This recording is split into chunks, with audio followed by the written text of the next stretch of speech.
There is a silent psychological trap hiding inside modern banking apps. It's a condition where no matter how much your net worth grows, your brain still convinces you that you're one bad week away from financial ruin. Psychologists call this financial dysmorphia. It is the complete disconnect between your actual financial reality and your internal perception of safety. We live in an era of hypervisibility, where we constantly anchor our self-worth against the curated top 1% of internet wealth.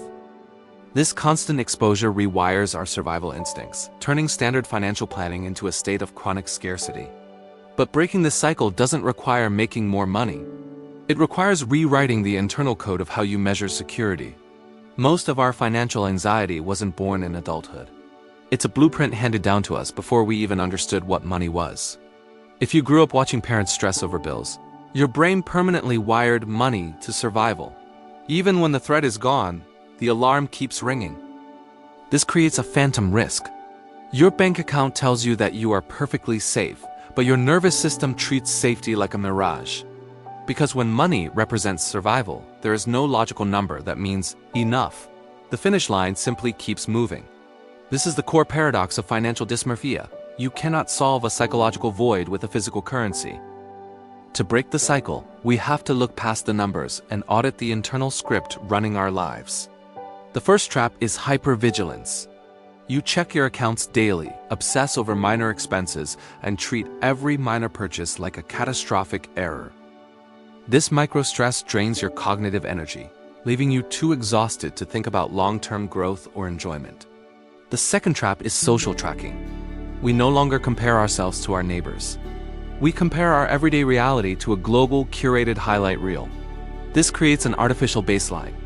Your brain interprets luxury as the standard and stability as a failure.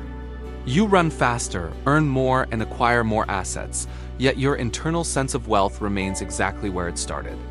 Eventually, something has to break. And usually, it's not the bank account, it's the person behind it. Dismantling this pattern requires changing how you define the word wealth entirely. Shift your focus from accumulation to insulation. Wealth isn't a score to beat. It is a buffer that buys you time and choice. Define your clear safety zone. Once your basic security is covered, remind your brain that additional numbers do not equal additional survival. Automate your financial boundaries. Take the daily decision-making out of your hands so your brain stops treating money like a constant puzzle to solve. Decouple your identity from your net worth. You are the architect of your security, not the sum of your balances. True wealth is a quiet mind. It's the ability to close the banking app, step away from the screen, and finally feel safe. Because a rich life means absolutely nothing if your mind is still living in scarcity. Build your system, trust the buffer, and let your brain catch up to your reality.